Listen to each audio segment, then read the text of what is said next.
Okay, we're back online again. Now, I'll just introduce you to the friendly little chair. Now, just before when I finish stretching, I use a chair and we do a few supported techniques. I'll just show you what they are. First of all, we start off on the side kick. Now, I'll try and get the angle right here. So there, so you can see it properly.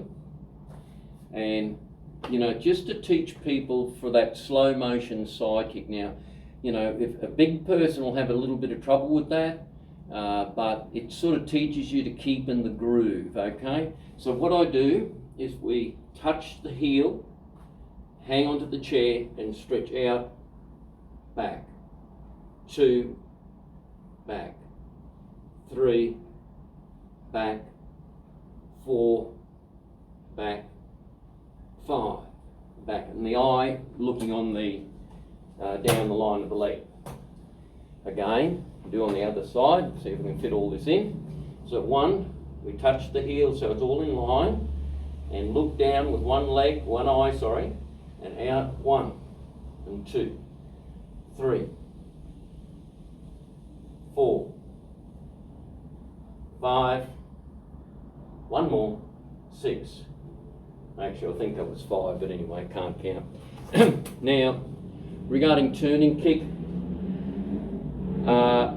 this is to keep the knee in the groove for turning kick. So here it is, right, I just look under the armpit, so I'll bring it around here, and the knee's up at 90 degrees, and I'm moving the knee only, looking through my armpit. 1, 2, 3, 4. Now I extend the knee. 1, 2, 3, 4. So it's basically the turning kick in the groove. So it just trains the muscle and the ligaments to be in that groove for full turning. So knee at 90, look through the armpit. 1, 2, 3, 4, and extend. 1, 2, 3, 4. Now these are done slowly, not fast. So it's like almost like a moving isometric. Now we do what I call the kickboxing kick. Kickboxers do a very good push kick. They push the bag here and push. Right, it's good to do that on a bag, but not on a bag you probably put your back out. But as a static exercise, it's very good, so I include this in the preparatory warm-up. So what it is, I lift the knee up, hang on to the back of the hamstring and stretch. 1, 2, 3, 4, 5. Okay, that's training the ligaments to keep the knees up to a degree. It's one of the exercises anyhow. Here we go. Knee up. 1, 2, 3, 4, 5. At one stage there I had Jason White doing some seminars for me, and he had over 200 kickboxing or Thai fights in Thailand and in Australia, and he showed us quite a few techniques of the kickboxers, and I'm all for absorbing what's useful, disregard the rest. And where have you heard that before? The old Bruce Lee adage. So, you know, observe all martial arts and just see where the weaknesses are, and don't you repeat them. And that's what Miyamoto Musashi, last night I just awarded some of my long-term students, including my son, the Book of 5 Rings by Miyamoto Musashi. I suggest you read that book. Depends what level you're at. When I first read it, I didn't really understand a lot of it. Years later I read it again and I understood where Miyamoto was coming from. Now I read it, I do understand it. Especially the Book of Void at the end, where he talks about spiritual stuff. So, Book of 5 Rings by Miyamoto Musashi, thoroughly recommended for any martial arts instructor and or student. make certain it's in your library. Okay, next one coming up. Just switch this off.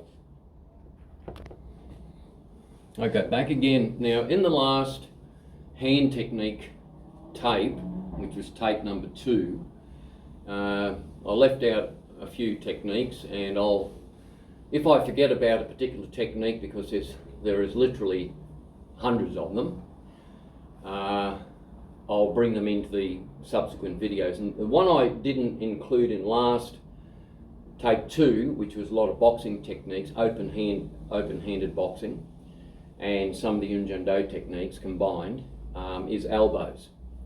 So there's a bit of a tip on elbow, and just something I'd just like to mention is when we're breathing, you notice when we're breathing like this, you've got to learn to breathe properly, and there's a whole lesson really in correct breathing. It's diaphragmatic breathing, and it's a whole different method. It's explosive power breathing. Just excuse, there's a train that'll go past in these videos. Nothing much you can do about the trains in the background. Okay, so that's what it is.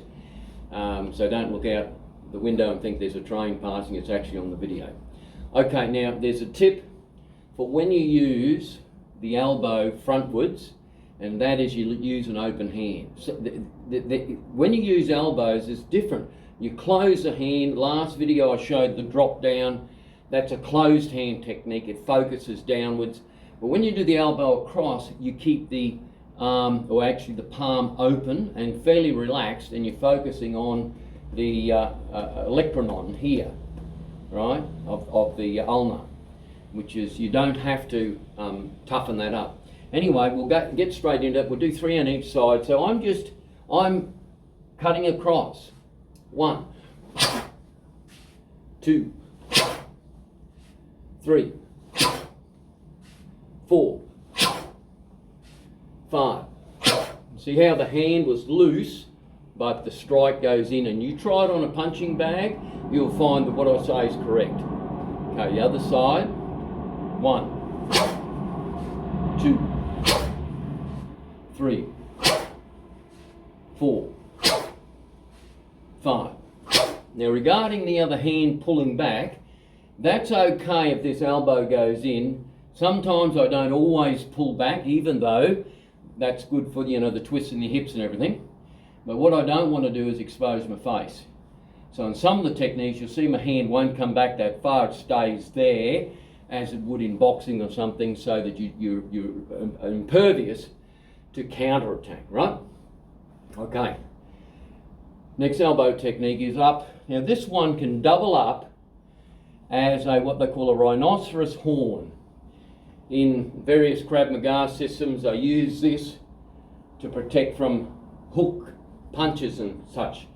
But this one is really up under the chin, and we'll just go straight through that. Again, the hand's open, and what I do is just lightly touch the back of my head.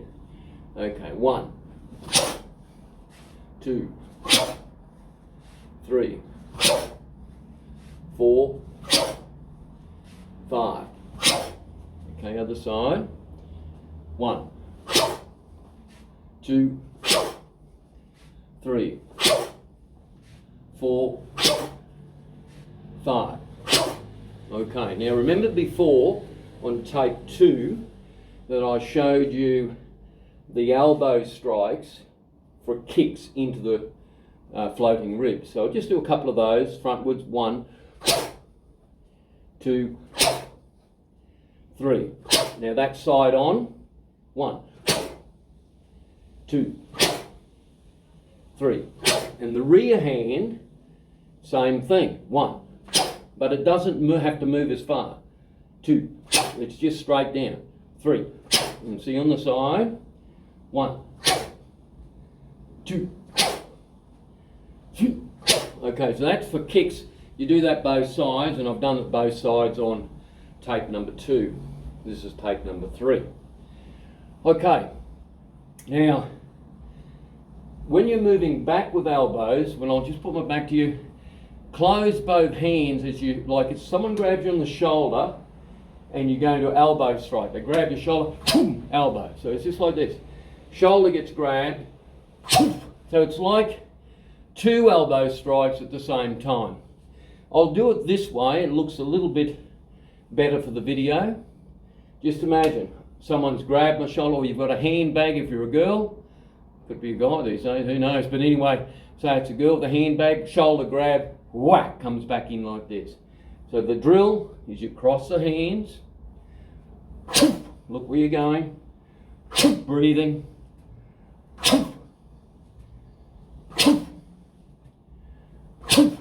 the other way, looking over the shoulder, cross the hands, and then I tighten the fist as I strike, both hands simultaneously.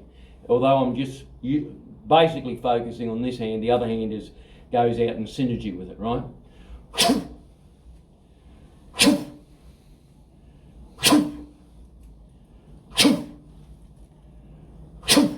Okay, so you've got bang, forward, up under the chin, or protection against a hook. You've got this one, rear, looking over the shoulder, rear strike. And here, spin back, elbow. So a little bit more fancier. You know, you can roll it, you can do like you roll into them. Punch comes out, back, back. Okay, you get the idea, you can roll around with it, but you've got to keep your eyes really focused. Okay, that's the elbows. There's different versions. You can grab an elbow and what have you, but I'm just keeping it simple for the optional extras on the Jung Healy's integrated DVD or video series. Video number 3. Come back soon. Thank you very much. Okay, back again. Now, without question, Grandmaster Jung was the absolute master of kicking techniques, especially the side kick and spinning kick. Deadly. Well, all his kicks were deadly. You couldn't see him executing them. They were that fast and I always say like a steel trap. He was like a bear trap. You're watching and bang, you're gone. So what I'm going to do is go through a few of the kicks. Now these are the DNAs taken out of the patent, and the DVDs or the CDs demonstrate the kicks very well. I mean, you've got the Grandmaster demonstrating kicks. What other Grandmaster you see them demonstrating kicks? And you've got Nathan Chi demonstrating kicks. He's quite good. You've got Roy Tapuni, and there's a gentleman from Papua New Guinea. I can't remember his name, but they're very good. And the kicking component of the DVDs is excellent. I strongly suggest you purchase the DVDs. I will add into that. Nothing really to add as far as the kick's concerned, although I do some hand and foot combinations extra. So that might help. Add into your toolbox. As I say, this is the toolbox set of videos. Well, I'll start off with double half turning kick. Now the principle that the Grandmaster always used, and why I understand this is because I've spent a lot of one-on-one time with him, not only recently over the last 5 years, but before when I was his head instructor in Townsville, North Queensland, and even in the ITF days, he spent more time up there than he did with the instructors in New Zealand. I mean, he'd go to New Zealand, that's what the New Zealand instructors told me. He'd go to New Zealand, and of course there was hundreds, literally thousands of students there, where he'd come to Townsville. You know, we had at our peak about 100 students, and I spent a lot of one-on-one time with him. And if people that know me, I'm always asking questions. I've been like that all my life, and I really want students to ask questions as well. And so does the Grandmaster, by the way. He's always open-minded. That's a great thing about Grandmaster Jung. So his principle was diversion attack. In all the patterns, and he's not concerned about the pattern so much, more the individual skills and drills. So he'd rather you practice all the skills and drills, get them spot on 1,000 times each, and then of course you can do the pattern easy. It's not about the pattern.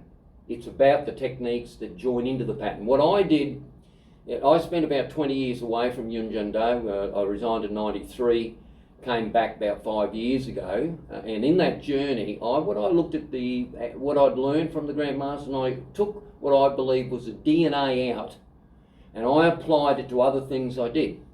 like Commando Krav Maga and various, and I had actually evolved my own system as well. It was Healy's integrated combat. So I used the Grandmaster skills and combined them into my boxing skills and all this sort of thing, etc., etc.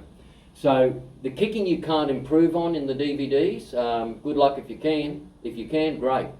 But you've got some really good examples there. I'm just reinforcing it simply, but there's things I know about how the Grandmaster thinks that that aren't on the video.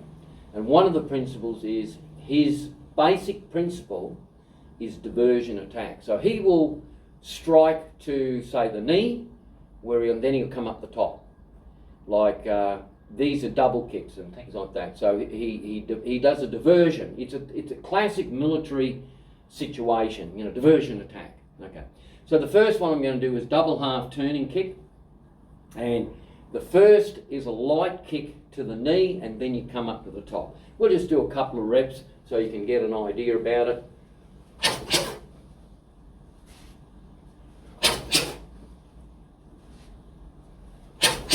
3, we'll do 5.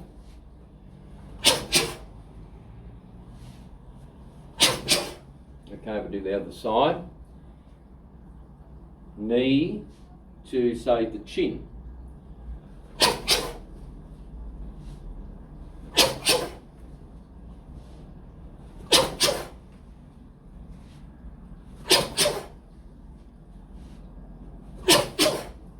Okay, there's 5 each side. More kicks coming up. Thank you very much. Okay, my speciality back in the days when I was training full time with the Grandmaster, half turning kick and back kick. Jumping back kick was good as well. I was pretty good at that. Jumping side kick, flying side kick. Not so much now. I'm 65. I sort of give the jump kicks a bit of a rest. I can still do them, the basic ones. This technique is left-right. I've used the boxing, combine it in with a half turning kick. And the principle behind it is, if I'm doing a left-right in boxing, it's a diversion to bring the half turning kick up underneath the punches. So I'll do, say, 3 on each side, so you can see I may do 5 on each side. Just have a look at it. Move back a bit.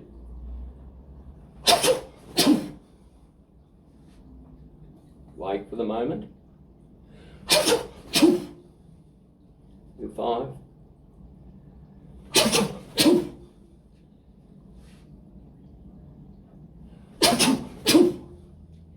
Okay, we'll go to the other side. Diversion attack, that's the principle.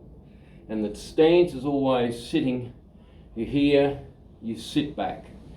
So you keep that weight on that back leg, move the centre of gravity back a little bit.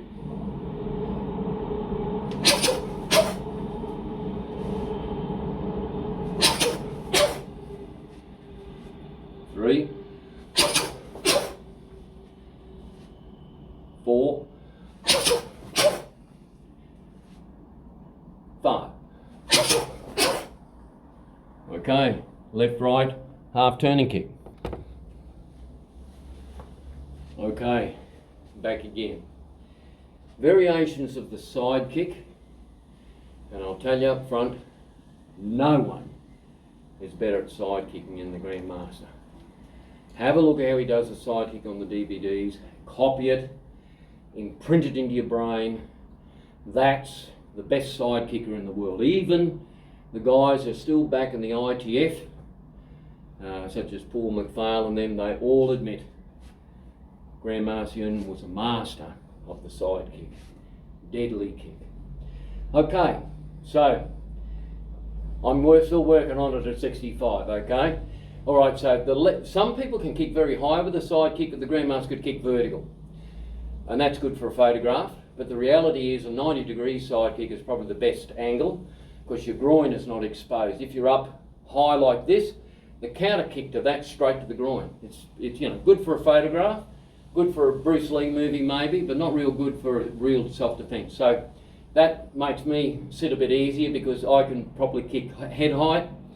But the other thing is too, what I notice is there's a lot of people kicking with side kick, and what you find is the kick, yeah, it looks good, but it's their leg, they're just poking their leg out there, right?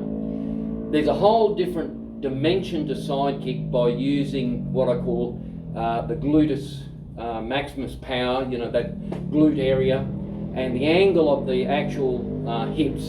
They've got to be lined up properly, and what we're doing is what they call side piercing kick.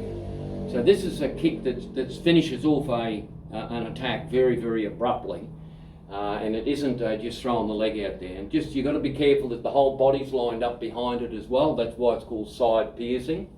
Just a little story for you, quick story. I won't tell you many on these tapes. In the old days, I was sparring a character, and I was, you know, easily showing this guy up with my hand techniques as I normally do. He got very frustrated and he threw a full powered side kick into my floating ribs. It's supposed to be non-contact, but the guys that have been around about my age, they know what we're talking about. What he did was fracture the rib with the heel, and a heel print went on this side of the rib and it went straight through the other side. I mean, I couldn't breathe properly for about 6 to 7 weeks. That's ego for you.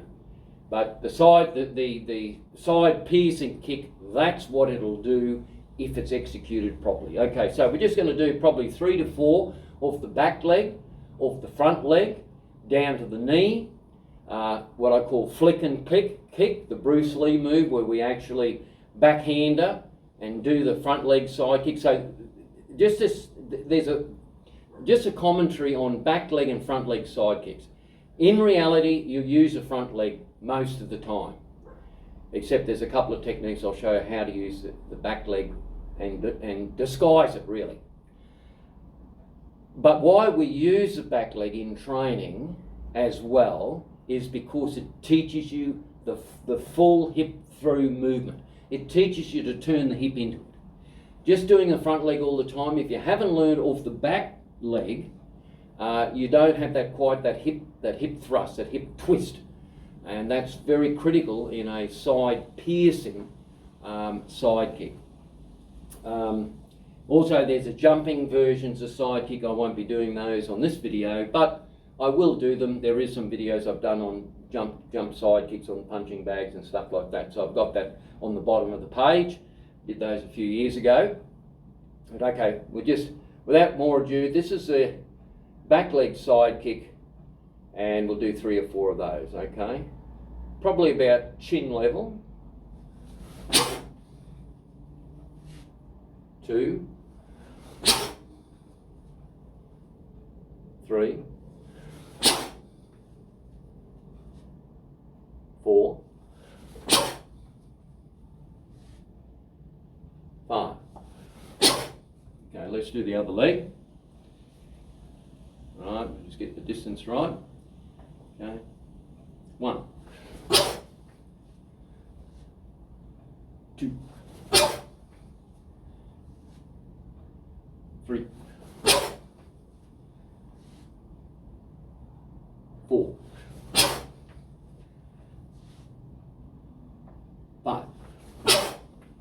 Okay, now off the lead leg, faster, a little bit less hip twist, but as I said, if you learn off the back leg, there's that hip twist off the front leg. It's not as much, but it's still there, rather than poking the leg out, right? Just do 3 on each side.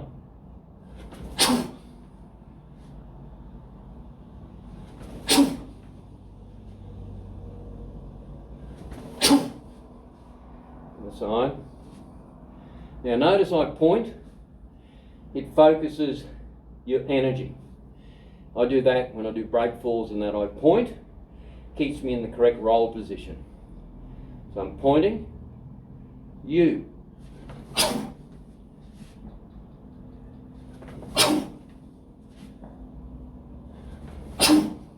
You get the idea now. If you practice that front leg, and there's an excellent video that ITF instructor Paul McPhail put through, said, is this the fastest side kick ever caught on video? And it's the Grandmaster doing a side kick. I've got it on this website and the official website, doing a lead leg side kick, and you'll see what I'm talking about. So that's our example, and even at 80 years of age he's still kicking every day. He keeps loose. Did a few quick twist kicks in the lift to me the other day. He's still going, folks, so that's a great man. Okay, so another way to do the lead leg side kick is backhander. So it's like I'll come in with the backhander. I call this a Bruce Lee move, like that. So it's hitting them towards the face. They're going to lift back, side kick in. So I'll do 3 of these. So it's flick and kick.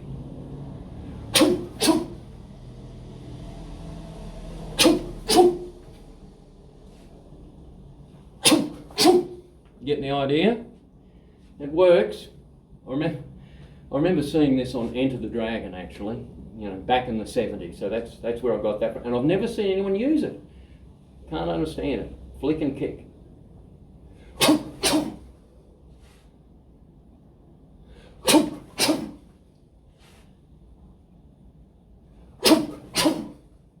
Okay, now similar one, this is in the pattern where they do a lead leg side kick followed by a drop down back fist. Now the drop down back fist is in an X stance, so if you see that, it's like the old Taekwondo days. There's some techniques that we still use, the X stance, and the technique drops in on the bridge of the nose. Hopefully that me giving you a little bit of an idea of these techniques, it gives you an idea where to target them as well. Okay, so this time it's lead leg without the flick, lead leg side kick, drop in X stance. We'll just do 3. Shuffle back. It was an X stance. Shuffle back. I'm further away now. 3. Other side. I'll get back a little bit so you can see that here. And back. And back. And back. It's very important on the focus with back fists, all hand strikes, all foot technique. That focus is very, very, not that you're sticking the fist out. Like if I'm punching, I'm focusing this far, like absorbing into the target, but I'm not extending the elbows. From the shoulder. Kicks from the hips. So if you kick from the hips and not extend the knees, hit from the shoulders, don't extend the elbows, you won't have the problems that they did in the old days, where most of the old style ITF instructors, and I was in the ITF, sore elbows, sore knees from doing all this hip jerking stuff. You're trying to hyperextend the knee, hyperextend the elbow. We've left all that behind. We don't do that in Jung, we don't do that in Healy's integrated. I never used to do it in boxing. And when I joined martial arts, I'm doing all this, you know, this sort of stuff. Elbows, not very good biomechanics, you know. As you know on the websites, I'm just about to have completed my bachelor's in medical science, and I'm about to do my master's, so as a doctor of chiropractic, so I do know exercise physiology quite well. We do something like, just as an illustration, compared to a medical doctor, all respect for medical doctors, I work with some good medical doctors, but our basic university training, we do 13 times more anatomy and physiology than a medical doctor. We're also qualified to do radiographic photographs when we finish university, so we do 3 times more radiographic imagery. So we're actually doing radiography. I've completed radiography 3 times.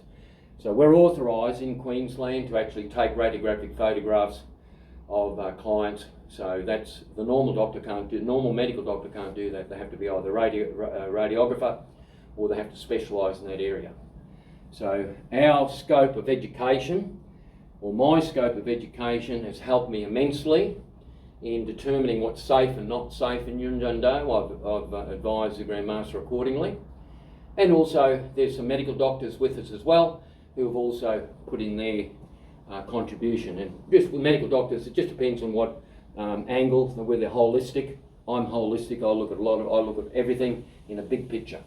Okay, now the last one we'll do before we finish this particular tape, it's the side. Well, there's two last ones I want to do. There's a left-right side kick. So remember I said you have to use a technique to divert what you're going to do. This is a very good technique to do on the punching bags, where you push with the right hand and it forces you to pull your kicking leg right up tight before you execute it. It's also in one of the patterns, the more advanced, I think it's the red belt pattern, and it's left-right side kick. Now in the pattern they do it sort of more straight down the line, whereas I actually step to the side. I step away from the attacker and then I drive the side kick at an angle. So I'll just do a couple of those. So I'll just do one in slow motion. So it's like 1, 2, I'm moving my feet as I do that. So it's like boxing. I go 1, 2, I've stepped across. So that's like 1, 2, they're here, right? And I'll demonstrate some of this with my students later, the actual one-on-one stuff. Here, and then I've stepped sideways. Then I pull the kick up, then I execute it, right? So you'll see how that goes in a second. So I'll just get back a little bit so you can see it. So it's a 1, 2, 3 move. That's it. 2. That's it. And you've got to freeze frame the leg. I'll teach everyone to freeze frame that leg, because I kick very powerfully all the time. I don't just do this stuff for photographs. Every kick I do is power kicks and explosive all the time. Bang, bang, like that. And we do a little bit of slow motion stuff, but I'm preparing myself to do a fair bit of reasonable amount of bag work. I don't recommend that for everyone all the time. Occasionally, otherwise you'll tighten up your hips, etc. Put it into balance, step by step, stage by stage. Okay, 3. Okay, let's do it the other side. Always do both sides. 1, 2, 3. You got it? It's quite a good kick, this, because they think you're punching and then you get the side kick underneath the punches, right?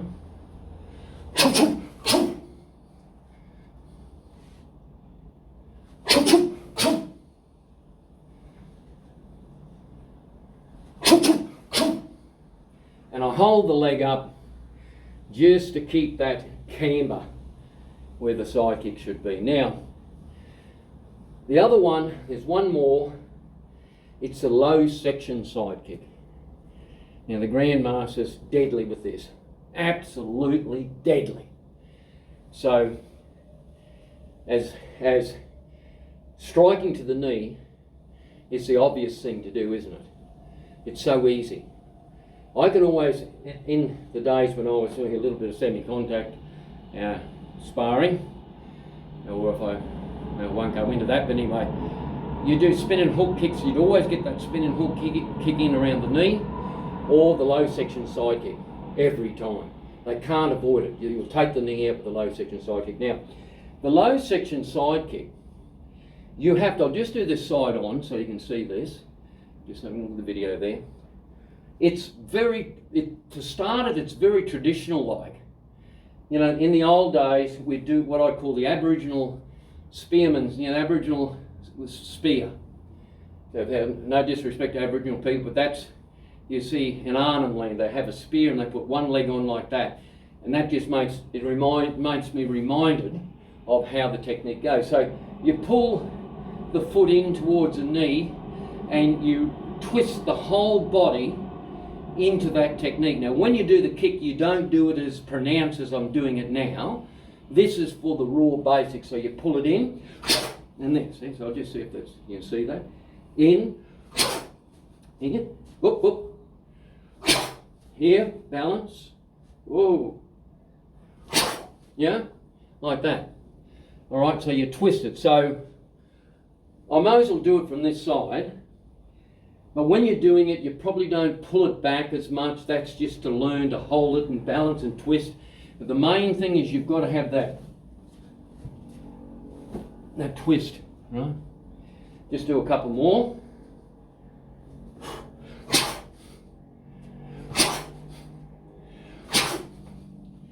Front. So I'm not twisting, I'm not pulling back as much as I did for the first ones, because I just wanted to show you. But this is like, you're here, they're there, bang. So it's a shorter version, but you still got the hip twist. Here, I'm going for the knee. Yeah.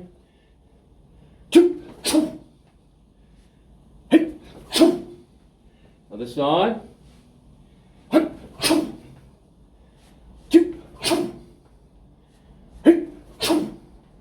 Slower. 1, 2, back. 1, 2, and back. You got it? More kicks coming. All right, back again. Twist kick. Now, as I said on previous tapes that I've repeated on this one, some people, I can only rotate my hips out about there, as you can see. Some people can move their feet, like Charlie Chaplin, straight out. One person that comes to mind is a friend of mine from the ITF days, Paul McPhail, could just move his foot straight out, and probably Graham Healy can too. I think Nathan Shee can as well. When they do twist kicks, they can come in and do it, it's like a reverse full turning kick. For me, and most people, that hip rotation, and it's not necessarily anything to do with flexibility, it's the actual bone structure in your hip. You're limited with your hip is actually it's a ball and socket joint, so that can be limited. So I'm limited this way. This way I'm okay. Leg raising I'm okay. This way, there's a little bit of limitation. So the best twist kick I can do is 45, but hey, 45 degrees is good enough. So I've always do a 45-degree kick, and it depends. If you really drop down and use the mobility of your hips, you can get a bit more out of it. Okay. So I'm going to do say 3 to 4 on each side. I'll start with the back leg, and then we'll go to the front leg. Okay, 1, 2, 3. We'll go 5, 4, 5. Okay, now the front leg, there's a little bit of movement in this because you position yourself a little bit. You just got to go with the flow. You go with the energy flow. And the old days, we used to put our hand straight down, and you do twist kick that way. But of course, that's leaving your face wide open, which I'm not real happy with. So rather than that, point your elbow in that direction, keep your hand up.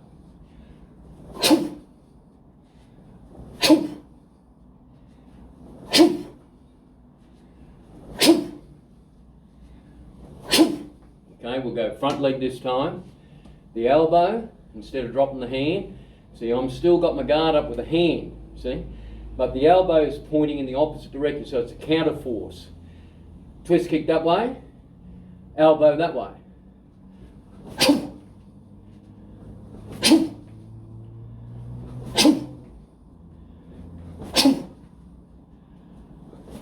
Back leg.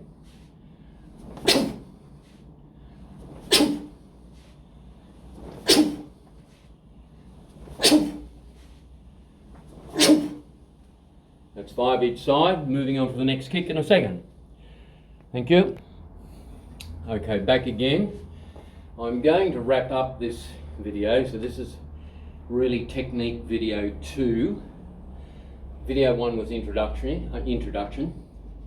Video 2 was a lot of hand techniques and a few basic front kicks. And video 3 is I've started the foot techniques, bit of hand and foot. So what I want to show you is after we'll just finish off with a little bit of body weight exercise that I recommend. One, you don't have to do this, but you can. Push-ups on the knuckles and body weight squats, and then kick squat. So, as I said to you in the beginning of the tape, I do a whole lot of core strength training with Nautilus machines, and that once a week.